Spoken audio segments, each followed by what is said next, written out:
What's up, Unstoppable Squad? Today we have another wrestling podcast for you guys. I'm Unstoppable Denominator, and this week Pistol Pete had requested the weekend off, so I gave him the weekend off. I was supposed to have Vulture this weekend, but it is 2:34 and I haven't heard back from him as of this recording. So we have a lot of things to talk about this weekend, so I thought maybe just do it by myself because it's going to be probably a long video if I had any one of them. But we do have a lot of things to go over with for you guys.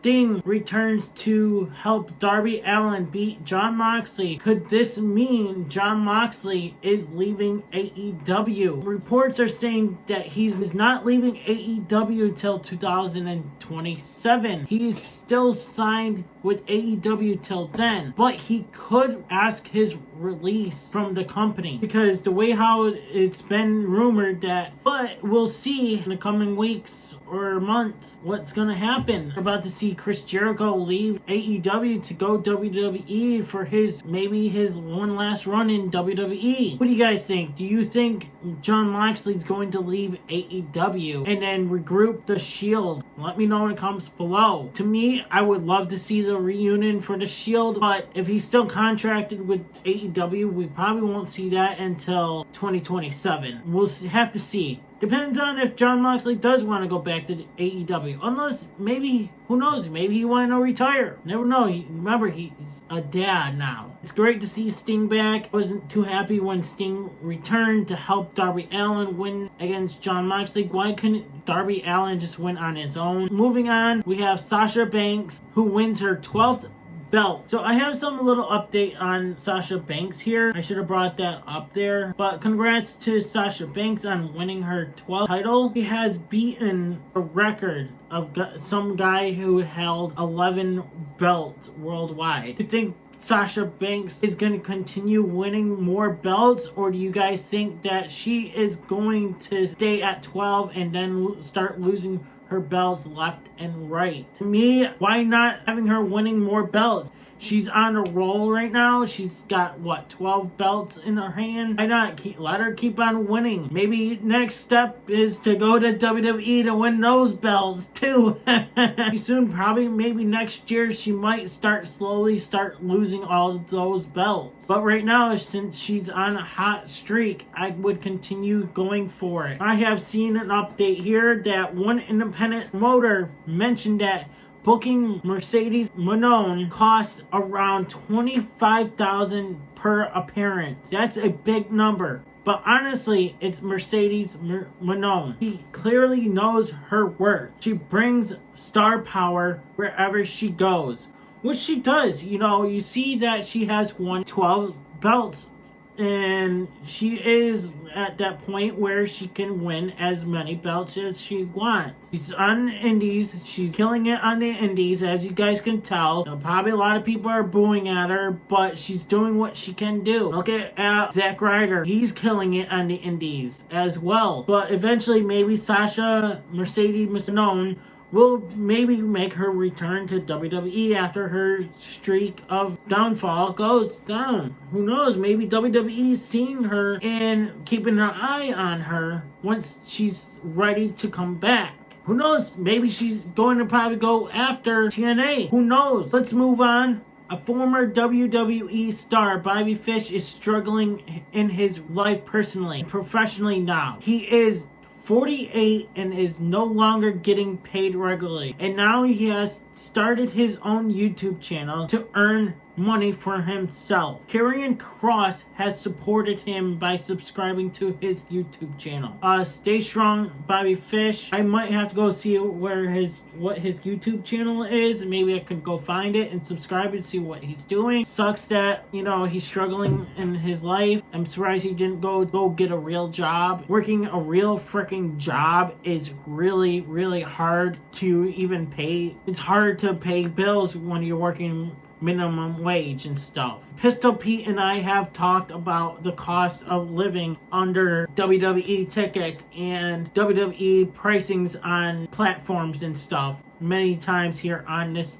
podcast channel. And it's really tough. And I hope that Bobby Fish can find his way back into this situation where he don't have to be struggling. And maybe, who knows, maybe he's doing vlogs. Maybe he's doing gaming. I don't know. I haven't checked his YouTube channel out, but I've seen this report and I want to bring this up to you guys. But who knows? We'll have to see. Maybe after this podcast, I will take a look at it eventually and bring you guys an update here back on this channel with Pistol Pete or Vulture. Next, we have John Cena's latest official merchandise. If Cena wins, we complain online. It was just on WWE Shop earlier, just not too long ago, like earlier this morning. It is actually on here. If Cena wins, we complain online. There we go.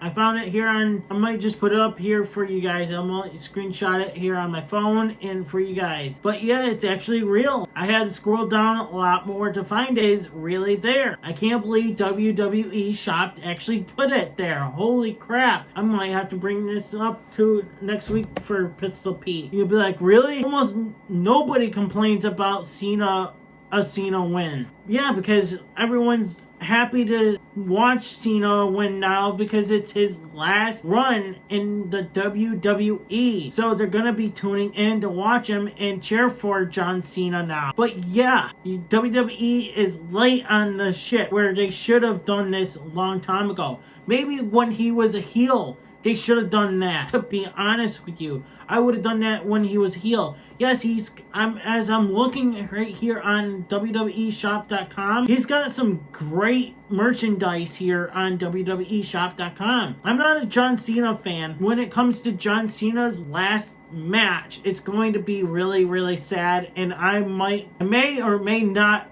be crying. But I'll be pretty much at work. It would be really sad to see John Cena leave WWE. Now, seeing John Cena in WWE for the longest time is like shocking to see him leave and retire. But yeah, he wants to stick with movies. I get it.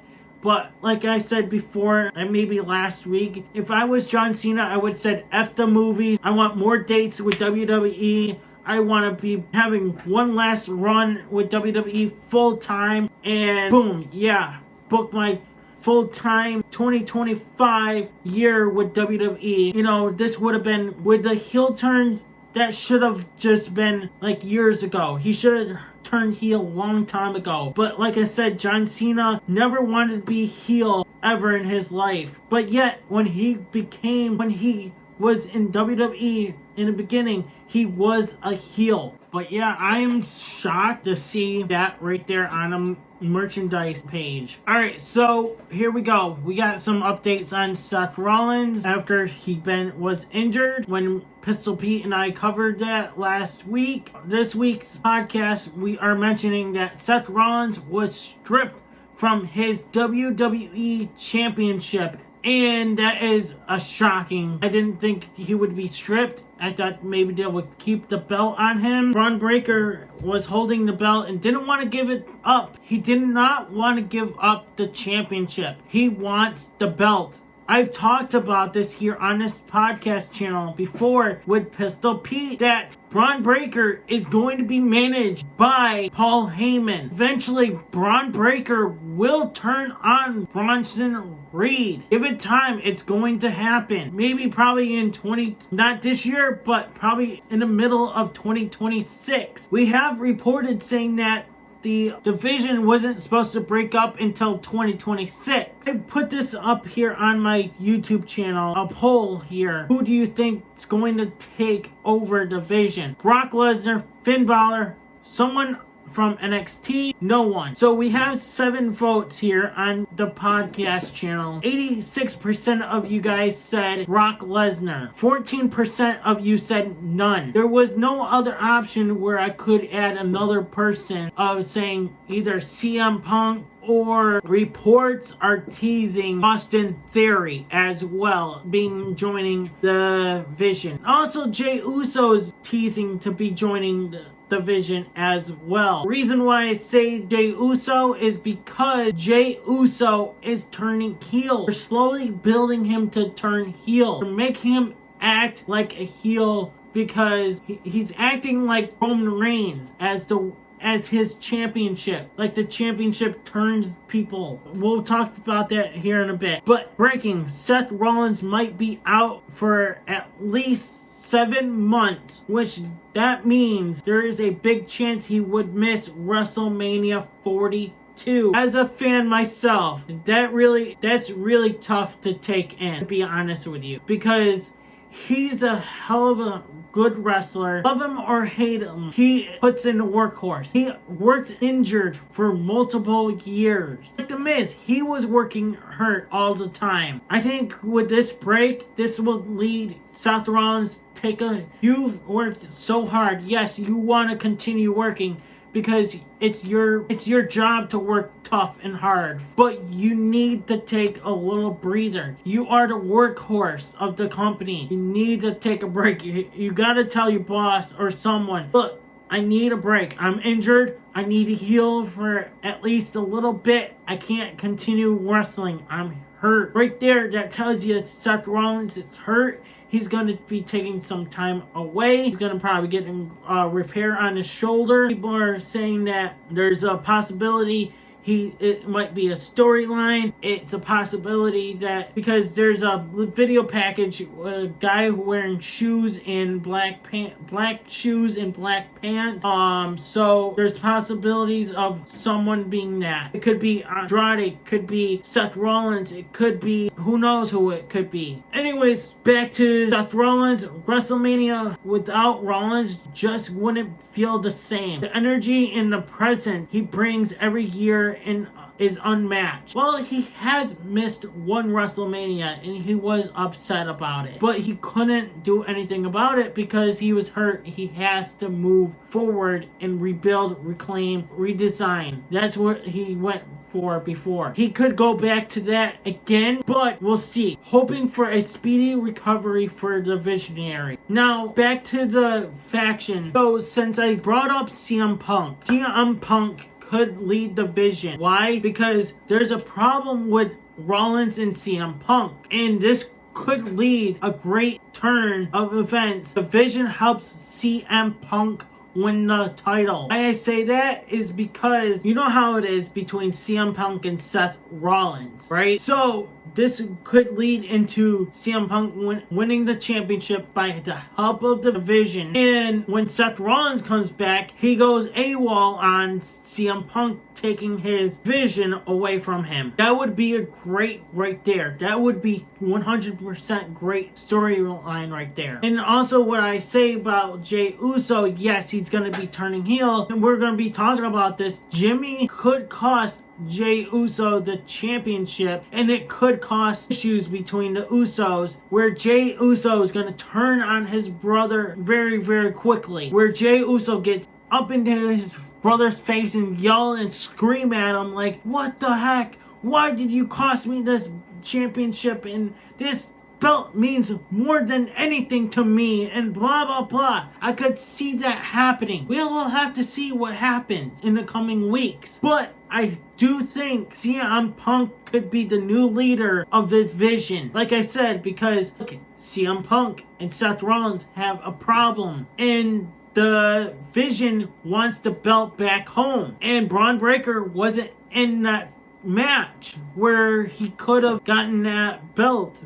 But eventually, Braun Breaker could win that belt eventually. Moving forward, we got AJ Styles and Dragon Lee wins the tag team titles. Congrats to AJ Dragon Lee. They were talking about their tag team names, where Dragon Lee goes, how about AJ Lee? Sorry, Dragon Lee, did you not know that it's taken? For example, they did say Phenomenal Dragon. That would be a great name for themselves. Phenomenal Dragon. I think that would be a great name. And this could lead for AJ Styles for one last title run for like a world title. Maybe? We'll have to see. We'll see how long this tag team will stay around for. It's great to see AJ Styles winning a tag team championship. Great for AJ Styles, but I would like for him to win one last world title under his name. So we got here is that TJ Perkins is the former Cruiserweight champion, is officially back at the WWE Performance Center working as a guest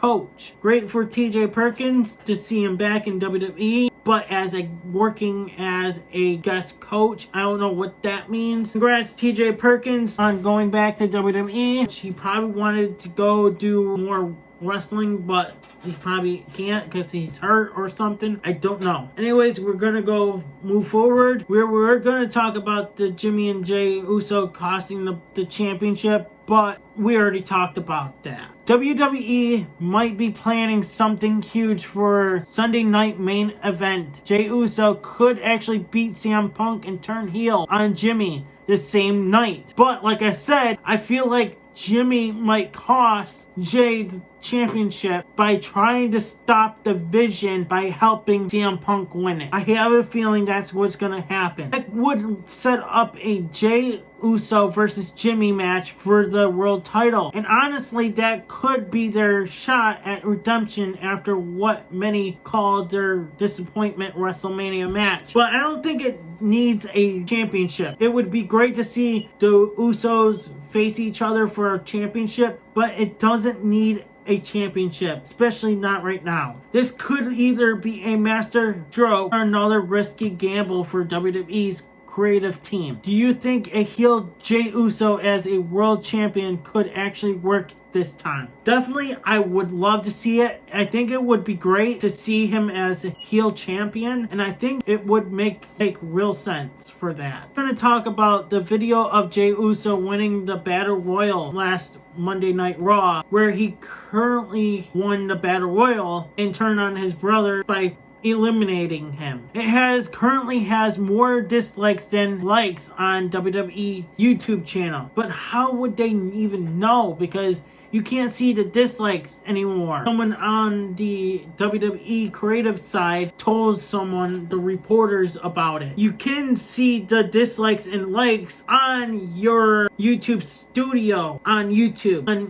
on the desktop, not on your phone. The likes have 9.2k, dislikes has 19.3k, which all the Jey Uso's videos that were on WWE have more dislikes than likes on the WWE YouTube channel. So, reason why I wanted to have Pistol Pete here as well is that we could talk about Sam Irving. She had revealed that on social media that today she had a 2-year non-compete clause. She has went through 1 year already. But I don't understand why she has a non-compete clause. She never wrestled. She is a wrestling ring announcer. Why give them a This is why WWE needs to get rid of the non-compete clause. Especially a ring announcer. It makes no sense at all. A ring announcer, come on. A ring announcer can do what the hell they want. They should. This new WWE bullshit contract is getting out of hand. With WWE, TKO is ruining the company. I don't know why Vince McMahon gave it to TKO. They're ruining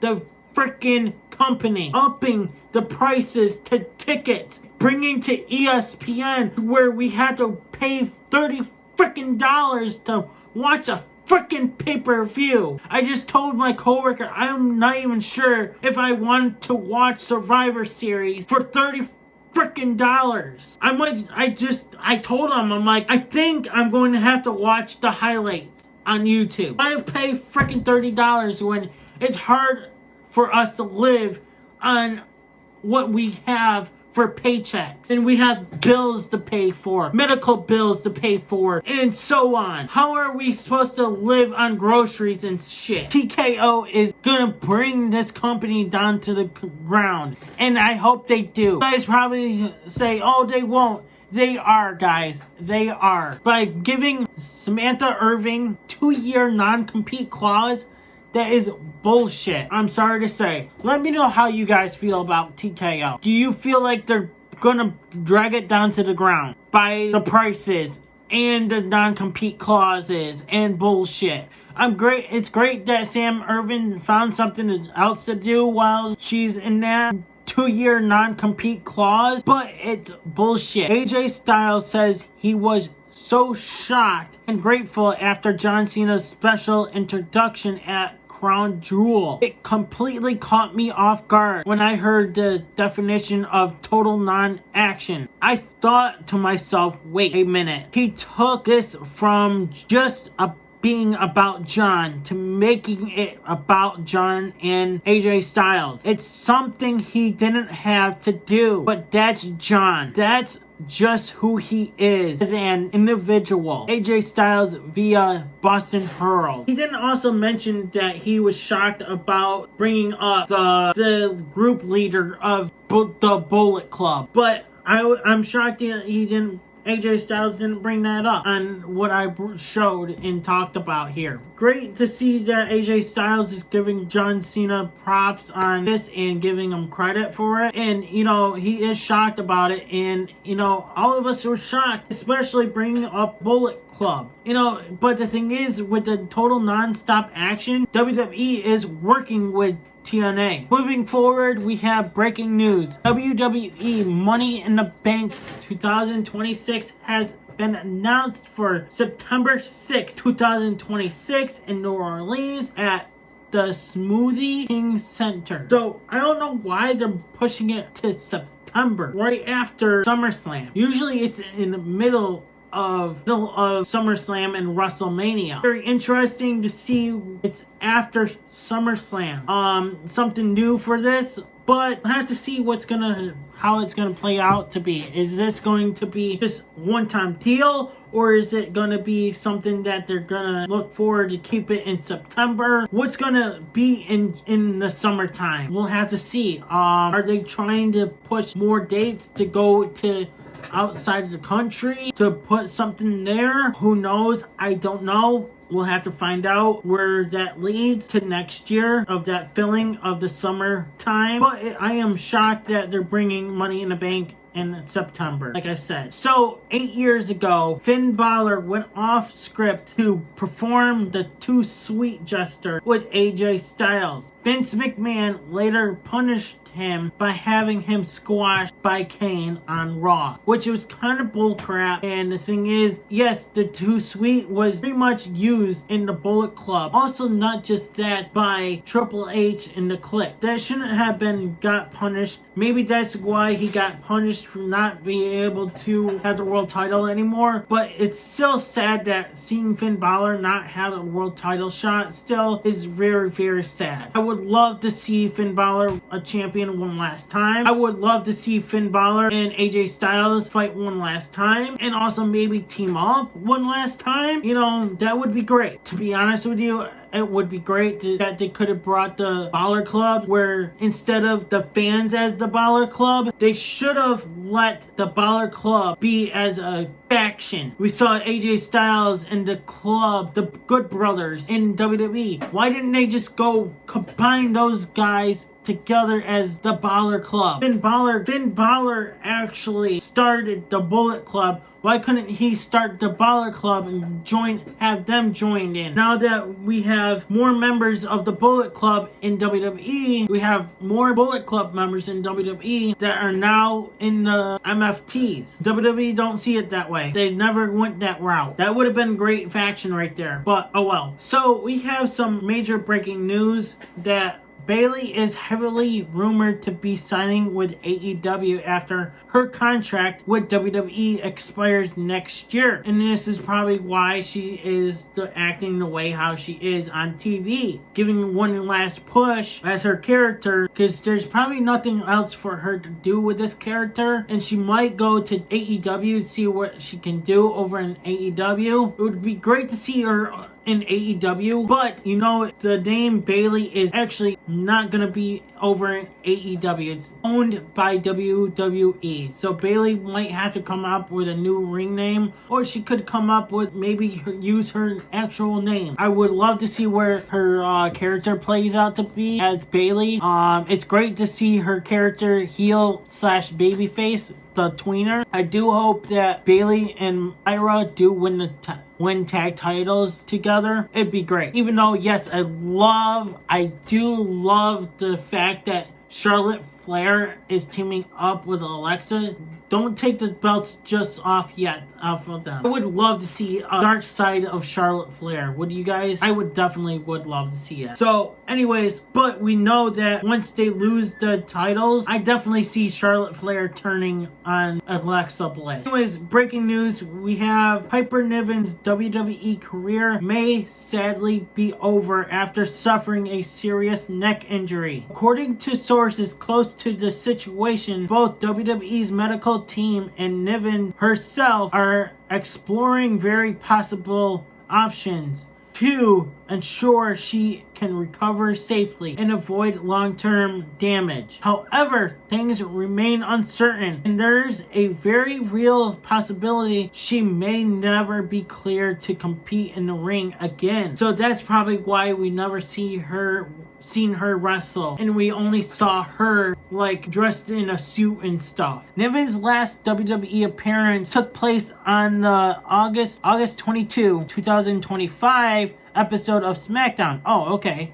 Where she picked up a massive career-defining victory over Charlotte Flair in the singles action. So where did she get hurt? It doesn't say where she got hurt. So it doesn't say how it caused, but it could have been due to Charlotte Flair. Who knows? She has been off television since the injury, and the severity has led the uncertainty about her in-ring future. Doesn't say where it came from. It might have came from Charlotte Flair. That's how her neck injury came about. We'll have to see and find out. Piper Niven gets better. Hopefully she can recover from this injury, the neck injury. You know, a lot of people don't recover from neck injuries, which is sad, but they do soon or later get cleared down the road where they do appear back into the ring. We've seen it from Edge. We've seen it from Kurt Angle. We saw it from Paige. We have seen it from Daniel Bryan. They all recovered from a neck injury, which that took them out for a long time. It was a career-ending injury. So who knows, maybe we might see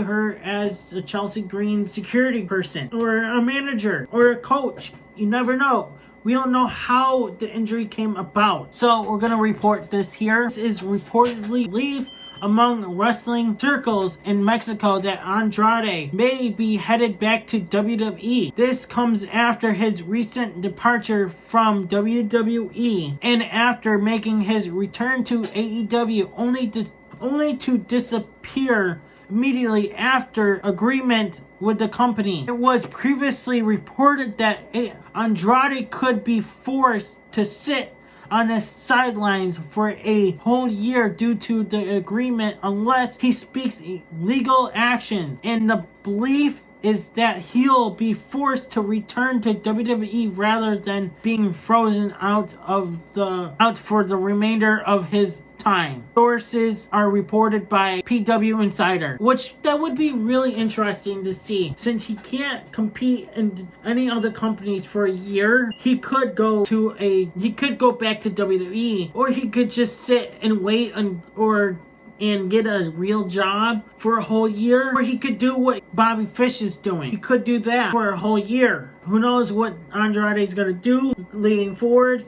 We'll have to find out. Like we saw the suit, that could be Andrade. It could be Santos Escobar. There's a report saying Escobar is returning back, since, you know, who knows what the character, he might be coming back as a new character, but his name. We haven't seen this faction in a little while either, but it's going to be interesting to see where Andrade leads. Anyways, did you guys know that Rey Mysterio was in the main event of the original All In? September 1st, 2018, before AEW was even born, just 18 days later, WWE re-signed him. I didn't really notice that. That is shocking. I didn't notice that. But I did meet him in person once. And people are saying that I look like Rey Mysterio. The mask looks like Rey Mysterio. I've asked Rey Mysterio. Even my coworker says that's Rey Mysterio's mask. I've asked Rey Mysterio in person, does my mask look like yours? He said no.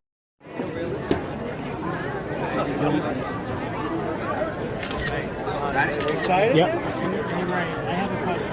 I have a YouTube channel. A lot of people are asking me that I'm trying to be like you. But do I have an asking to you?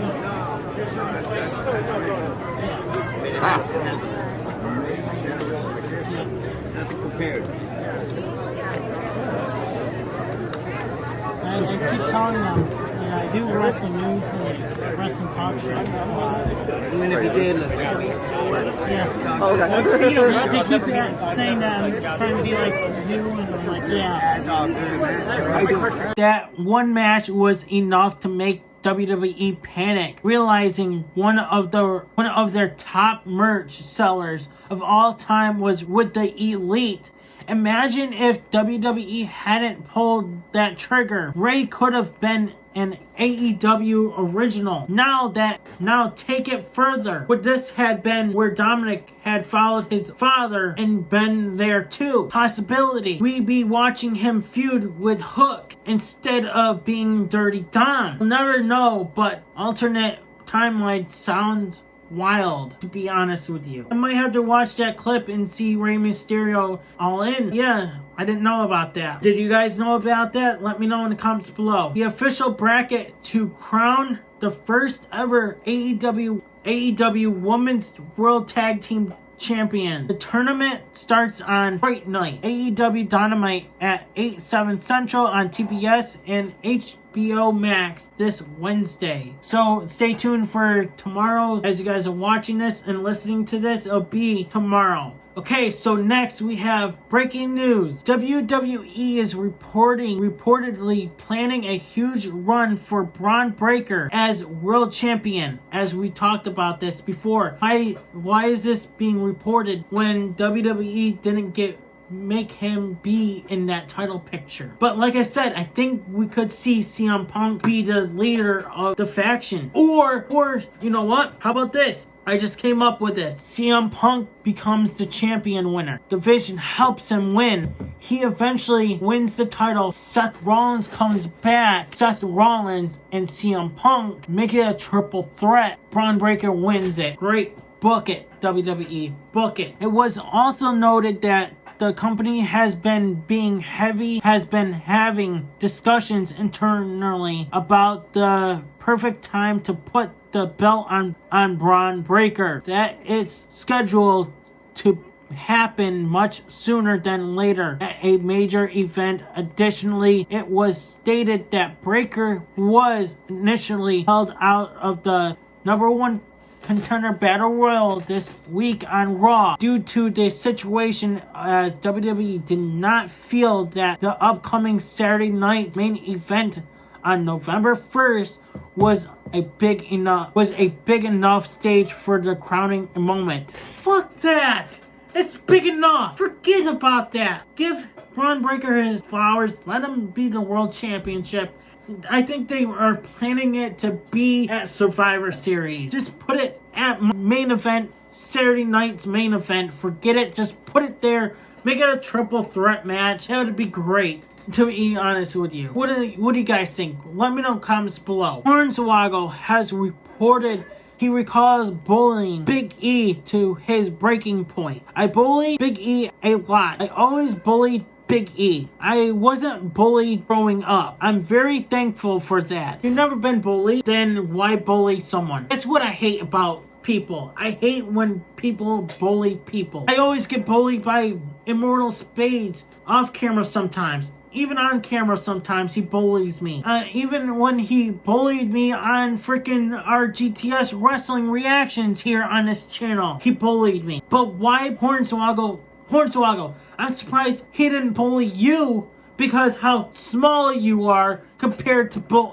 Big E. I wasn't bullied in WWE. People didn't want to mess with Fit Finley. Okay, who cares? That's just why. So I was like closest bully at times. Big E riding, I poked and probed, and he actually texted Woods and Kofi. I don't know if I can put up with Dylan Hornswoggle anymore. He just keeps bullying me. He won't stop. So they were finally like, just put him in his place. We were walking into a building. I was bullying him that day, and he just walked in behind me and he booted me from the backpack. Boom! And I, as Kofi describes it, I Supermaned and I landed right on my face. And my backpack hit, and E didn't even say a thing. And I literally got up. I looked at Kofi and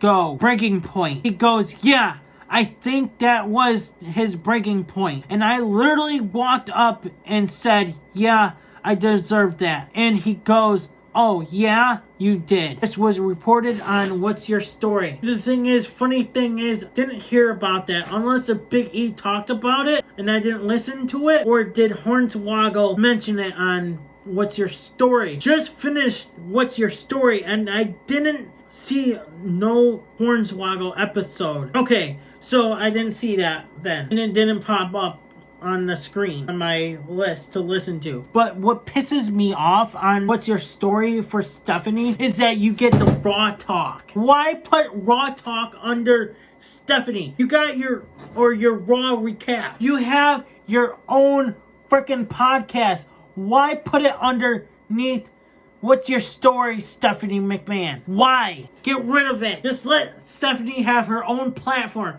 You guys have your own freaking platform of Raw Recap right there. So why freaking bother listening to Raw Recap when you have it on your own freaking podcast? Leave it off of Stephanie McMahon's or other people's podcasts. Oh, it's a bonus. Forget the freaking bonuses. This is Stephanie's platform, not your platform. You have your own platform. I even wrote that in my freaking review right there. So here we go. So Candice LeRae is now reportedly working backstage as a producer in WWE, as well as being a wrestler. Well, congrats to Candice LeRae. But we haven't seen her compete in a wrestling ring in a little while. September 23rd, which was during an episode of NXT. Mean Anything. That was on NXT for the #1 contender for the Women's Speed Championship. But we haven't seen her in WWE match on the main roster or anything.